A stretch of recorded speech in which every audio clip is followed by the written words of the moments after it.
வணக்கம்.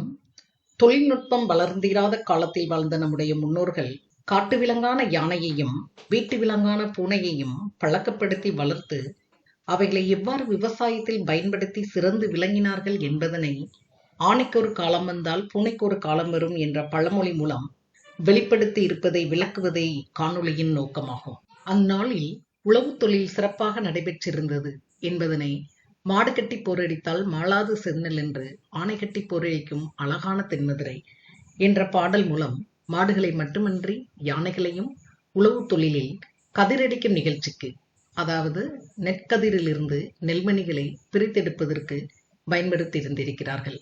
இவ்வாறு கிடைக்கும் நெல்மணிகளை பெரிய பெரிய குதிர்கள் அல்லது குழுக்கைகளில் சேகரித்து வைக்கும் பழக்கம் அக்கால மக்களிடம், ஏன் இன்றும் கூட சில கிராம மக்களிடம் உண்டு.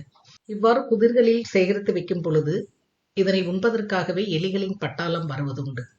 இதனையும் நம்முடைய முன்னோர்கள் பழமொழியாக எலிக்கு அறுவடை காலத்தில் 5 பொண்டாட்டி என்று வேடிக்கையாக கூறியிருப்பதையும் அறியலாம்.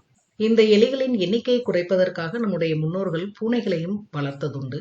இப்பூனைகளானது எலிகளை வேட்டையாடி அதனை கொன்று தானியங்களை பாதுகாப்பதை பூனைக்கு கொண்டாட்டம் எலிக்கு திண்டாட்டம் என்ற பழமொழி மூலம் அறிந்து கொள்ளலாம். இவ்வாறு விவசாய தொழிலில் அறுவடை காலத்தில் யானையின் உதவியும், சேமிக்கும் காலத்தில் பாதுகாப்பதற்காக பூனையின் உதவியும் மனிதனுக்கு தேவைப்பட்டதை குறிக்கவே ஆணைக்கு ஒரு காலம் வந்தால் பூனைக்கு ஒரு காலம் வரும் என்ற பழமொழி வந்தது.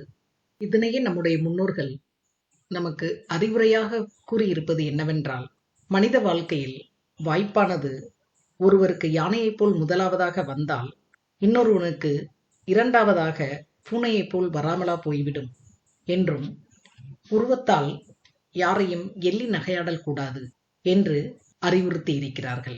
நன்றி.